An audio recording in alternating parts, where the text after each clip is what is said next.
नमस्कार दोस्तों, मेरा नाम है आलोक त्रिपाठी और अपने YouTube मंच पे आपका बहुत बहुत स्वागत करता हूं।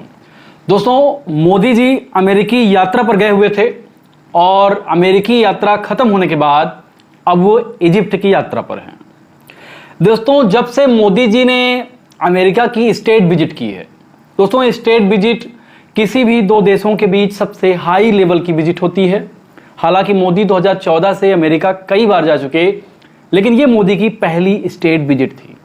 और स्टेट विजिट के बाद जब मोदी जी अमेरिका पहुंचे, अमेरिका पहुंचने के बाद जो बाइडेन के साथ उन्होंने डिनर पार्टी का लुत्फ उठाया और इस पार्टी में बार बार यह दिखाया गया कि जो बाइडेन मोदी को लेकर बहुत उत्साहित हैं। इवन कई सारी खबरों को गोदी मीडिया ने दबा दिया। 75 कांग्रेसमैन यानी 75 कांग्रेस के मेंबर जो यूएस कांग्रेस के मेंबर हैं, उन्होंने जो बाइडेन से कहा कि आप भारत में बढ़ते इंटॉलरेंस पर यानी असहिष्णुता पर मोदी से सवाल पूछिए। ये सांसद ये कहना चाहते थे कि भारत की समरसता मोदी सरकार में बिगड़ रही है, लेकिन ये सवाल बाइडेन ने नहीं पूछे। इसके साथ साथ मोदी के दौरे के बाद व्हाइट हाउस के बाहर और यूएस कांग्रेस के बाहर भी कई प्रदर्शन देखने को मिले, जिसमें बेटियों के आंदोलन की तस्वीरें देखने को मिली। बेटियों का आंदोलन यानी जो भारत में रेसलर्स का प्रोटेस्ट था, उसके बारे में भी अमेरिका में खूब बातें हुई। तो कहा जा सकता है कि गोदी मीडिया ने इन सारी बातों को छिपा लिया और मोदी जी की जो यूएस कांग्रेस की स्पीच थी उसको इतना महत्व दिया कि आप पूछिए मत। मैं आपके सामने दो क्लिप रख रहा हूं। पहले मैं रख रहा हूं मनमोहन सिंह की, जब वो यूएस कांग्रेस को संबोधित करते हैं तो उनका किस तरह स्वागत हुआ, आप देखिए। Mr. Speaker, the Prime Minister of the Republic of India.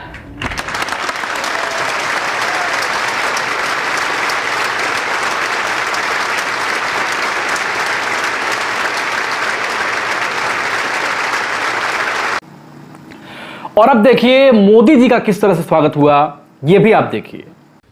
Our trusted partnership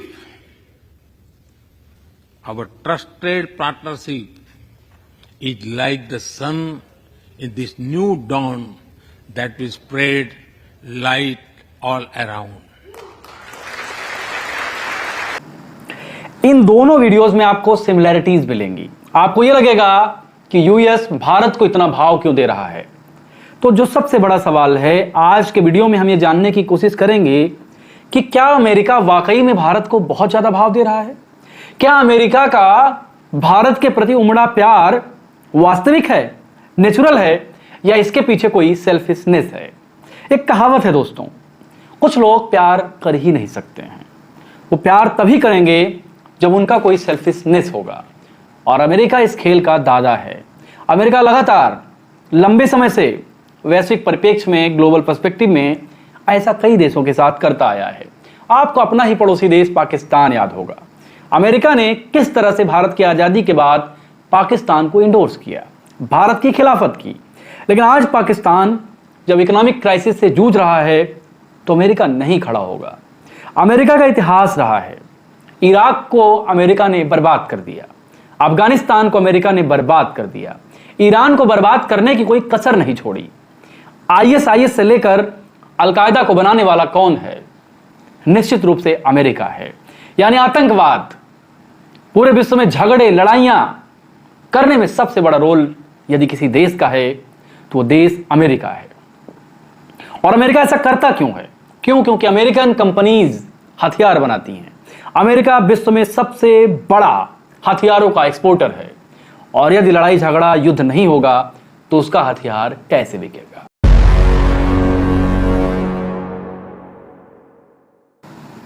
दोस्तों, अमेरिका जब मोदी जी गए तो अमेरिका में उन्होंने मुलाकात की ट्विटर के सीईओ, टेस्ला के मालिक और स्पेस एक्स के मालिक एलोन मस्क के साथ। एलोन मस्क को कौन नहीं जानता है। एलोन मस्क एक बहुत बड़े इंडस्ट्रियलिस्ट हैं और लगातार अपने बिजनेस का प्रसार कई सारी चीजों में कर रहे हैं। अभी उन्होंने एक परियोजना शुरू करने की घोषणा कुछ समय पहले की, जिसका नाम है स्टारलिंक। स्टारलिंक में ऑप्टिकल फाइबर के माध्यम से वाईफाई सुविधा उपलब्ध कराई जाएगी। जब एलन मस्क मोदी से मिलते हैं तो एलन मस्क कहते हैं, I am the fan of Modi. वो क्यों कहते हैं? क्योंकि भारत भविष्य में इंटरनेट और डिजिटल दुनिया का सबसे बड़ा उपभोक्ता होने जा रहा है। अभी अप्रैल 2023 में एक रिपोर्ट आई है यूएन की, जिसमें यह बताया गया है कि भारत पूरे विश्व की सबसे बड़ी जनसंख्या वाला देश है। यानी भारत में तकरीबन आबादी 145 करोड़ के आसपास पहुंचने वाली है। और भारत में इंटरनेट कंज्यूमर की स्थिति यह है कि भारत में यह आंकड़ा है 1172.84 मिलियन, यानी 117 करोड़ भारतीय मोबाइल फोन्स का इस्तेमाल, इंटरनेट का इस्तेमाल कर रहे हैं। अब यदि इतने करोड़ भारतीय इंटरनेट का इस्तेमाल कर रहे हैं तो करोड़ों भारतीय ऐसे हैं जो वाईफाई और सारे माध्यमों का इस्तेमाल करेंगे। एलन मस्क चूंकि ट्विटर के सीईओ हैं, साथ में स्टारलिंक परियोजना भी उनको चलानी है, इसलिए भारत उनको बहुत बड़ा बाजार दिख रहा है। भारत उनके लिए निश्चित रूप से बहुत बड़ा बाजार है। और दोस्तों, चीन एक ऐसा देश है जहां का डिजिटलाइजेशन भारत के मुकाबले बहुत ज्यादा है। यानी अमेरिकन कंपनीज चाइनीज कंपनी से कॉम्पीट नहीं कर सकती हैं, यानी प्रतिस्पर्धा नहीं कर सकती हैं। और चाइना तरह तरह से अपनी ही कंपनियों को आगे बढ़ाने की कोशिश भी करता है। इसलिए अमेरिकन कंपनीज को बहुत अच्छी तरह पता है कि अगर भारत उनका साथ नहीं देगा तो वो जो प्रोडक्ट बनाएंगे उसको खरीदेगा कौन। दोस्तों, कोई बिजनेसमैन कितना भी बड़ा बिजनेसमैन हो, लेकिन उसको सबसे ज्यादा जरूरत होती है अपने प्रोडक्ट को बेचने की। फॉर एग्जाम्पल, मान लीजिए ये पेन है। यदि पेन बनाने वाली कंपनी को ऐसे लोग मिलना बंद हो जाएं जो पेन का इस्तेमाल करें, तो क्या उनकी कंपनी रन कर पाएगी? नहीं। इसीलिए अमेरिका और अमेरिका के पूंजीपतियों को, अमेरिका के इंडस्ट्रियलिस्ट को भारत जैसे बाजार की जरूरत है। ये गांठ बांध लीजिए। मोदी नहीं, मनमोहन, राहुल गांधी, लालू प्रसाद यादव, नीतीश कुमार, कोई भी प्रधानमंत्री भारत का होता तो एलन मस्क यही कहता, क्योंकि कहा जाता है बिजनेसमैन अपने फायदे के लिए किसी की भी चाट सकता है।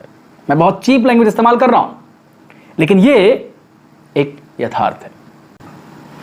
दोस्तों, आने वाला समय एआई का है, आर्टिफिशियल इंटेलिजेंस, हिंदी में कहें तो कृत्रिम बुद्धिमत्ता। इसमें क्या होता है कि मशीनों के अंतर्गत सोचने समझने की क्षमता होती है। और भारत जैसे पॉपुलस कंट्री में, जो इतना बड़ा देश है, वहां इसकी बिक्री होने की सबसे ज्यादा संभावना है। और अमेरिका को पता है कि यदि भारत जैसा बाजार उसको नहीं मिलेगा तो उसके सामान की खपत कैसे होगी।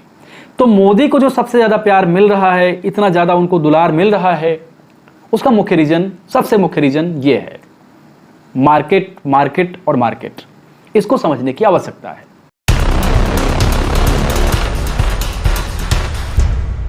अब दूसरे कारण की बात करते हैं। दूसरा कारण है भारत का पड़ोसी देश चीन, चाइना।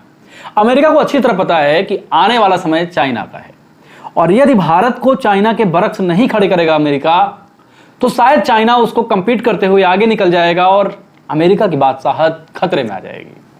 अमेरिका लंबे समय से शातिर खिलाड़ी रहा है कि जब उसको यह लगा कि रूस उसके लिए खतरा है तो उसने चीन को आगे बढ़ाया, जब उसको लगा चीन उसके लिए खतरा है तो उसने भारत को आगे बढ़ाया, कल को उसको यह लगेगा कि भारत उसके लिए खतरा है तो किसी और देश को आगे बढ़ाएगा। अमेरिका का ये दस्तूर रहा है, अमेरिका का ये इतिहास रहा है। सबसे बड़ा खतरा जो अमेरिका को चीन से है वो है उसके मैन्युफैक्चरिंग सेक्टर से। चीन इस समय पूरे विश्व में मैन्युफैक्चरिंग सेक्टर में नंबर 1 पे है। मैन्युफैक्चरिंग यानी विनिर्माण, जहां चीजें बनती हैं, उत्पाद तैयार किए जाते हैं, प्रोडक्ट बनाए जाते हैं। और यह अच्छी तरह पता है कि यदि चीन मैन्युफैक्चरिंग सेक्टर में अच्छा काम करता रहा, और चीन की एक परियोजना है BRI, belt and road initiative. Belt और रोड इनिशिएटिव इतनी बड़ी परियोजना है कि यह पूरे विश्व को अपनी जद में ले लेगी। यानी पूरे विश्व को सड़क और रेल मार्ग से जोड़ने की महत्वाकांक्षी परियोजना है, और अमेरिका इससे बहुत डरा हुआ है। यदि चाइना पूरी दुनिया को रेलवे नेटवर्क और सड़क से जोड़ देगा तो उसके मैन्युफैक्चरिंग का सामान आसानी से किसी भी देश में बिक सकता है। मैं एक आंकड़ा बताने जा रहा हूं, बहुत ध्यान से आप सुनिएगा। यानी चीन की जो one belt one road initiative है, उसमें भारत के पड़ोसी देश बांग्लादेश, पाकिस्तान, श्रीलंका जैसे देश भी शामिल हैं। दिसंबर 2022 की स्थिति के हिसाब से इस परियोजना पर तकरीबन 149 देशों ने साइन किया है। यानी 149 देशों ने यह मान लिया है कि जो ये परियोजना है पूरी दुनिया को जोड़ेगी, उसमें वो एक प्रमुख पार्टी होंगे। इन देशों में 44 देश ऐसे हैं जो सब सहारन अफ्रीकन रीजन के हैं, यानी अफ्रीका के बीच के देश, सहारा रेगिस्तान के आसपास के देश। 35 देश ऐसे हैं जो यूरोप और सेंट्रल एशिया से हैं। सेंट्रल एशिया जहां कजाकिस्तान, किर्गिस्तान, रूस, इस तरह के देश आते हैं। 25 देश ऐसे हैं जो ईस्ट एशिया और पैसिफिक के हैं, यानी इंडोनेशिया से लेकर जो पैसिफिक ओशन के देश हैं, जापान के बगल वाले देश, वो देश 21 देश ऐसे हैं जो लैटिन अमेरिका और कैरेबियन कंट्रीज के हैं। 18 देश ऐसे हैं जो मिडिल ईस्ट और नॉर्थ अमेरिका के हैं। 6 देश ऐसे हैं जो साउथ ईस्ट एशिया में हैं, जिसमें बांग्लादेश, भारत तो इसका पार्टी नहीं, एक समय पार्टी था, पाकिस्तान जैसे देश शामिल हैं। कुल मिलाकर 149 देश, जिसमें इटली जो अमेरिका का बहुत करीबी देश भी माना जाता है, वो भी इसका एलाई है। यूरोपियन यूनियन के 18 देश इसके एलाई हैं, जबकि यूरोपियन यूनियन में कुल देश हैं 27। G20 के 9 देश इसके एलाई हैं, जिसमें G20 के पूरे मेंबर हैं 20। रसिया इसका बहुत बड़ा एलाई है। तो अमेरिका की मुख्य समस्या यह है कि चीन का जो बढ़ रहा कद है, बहुत तेजी से बढ़ रहा कद है, उसको भारत के माध्यम से वो काउंटर करना चाहता है। पहला भारत मार्केट है, दूसरा भारत चीन को किस तरह काउंटर करेगा, ये अमेरिका की बहुत बड़ी साजिश है। और इसी के तहत भारत पर वो प्यार और लाड़ जुटा रहा है, जैसा कि मोदी जी के साथ अमेरिका ने किया। तो पूरी गणित को समझने के लिए आपको ये समझना पड़ेगा कि भारत को एक ट्रैप में फंसाया जा रहा है। और यदि भारत सरकार इस ट्रैप में फंस गई, जिस स्टाइल में नरेंद्र मोदी यूएस कांग्रेस में बोल रहे थे कि भैया वो विश्व के सबसे बड़े नेता हैं, अमेरिका की एक आदत है, वो हवा बहुत तेज भरता है, आपका गुब्बारा बहुत तेज फूलेगा और अचानक से उसमें वो सुई चुभा देगा। ये अमेरिका की रणनीति है। जब मोदी जी यात्रा कर रहे थे, डेमोक्रेट नेता अमेरिका के पूर्व राष्ट्रपति बराक ओबामा ने यह तक कह दिया कि मुस्लिमों की स्थिति पर मोदी को बात करनी चाहिए। और इसके बाद आप सोचिए कि भारत में बराक हुसैन ओबामा ट्रेंड करने लगा। असम के मुख्यमंत्री हेमंत बिस्व शर्मा, जो बीजेपी में आने के बाद उनका हिंदू मुस्लिम प्रेम, नफरत बहुत तेजी से जाग गई है, उन्होंने बराक हुसैन ओबामा नाम से करके ट्वीट किया। आप सोचिए, देश का प्रधानमंत्री अमेरिका में जाकर यह कहता है कि मुस्लिम बहुत सिक्योर हैं, और उसका ही मुख्यमंत्री मुस्लिम नाम से चिढ़ाते हुए यहां ट्वीट करता है। यानी अमेरिका का जो मोदी प्रेम है वो बिजनेस से जुड़ा प्रेम है। अमेरिका का जो मोदी प्रेम है वो मोदी जी से प्रेम नहीं है, भारत के संसाधनों से, यहां के मार्केट से प्यार है। तो इसको समझने की जरूरत है।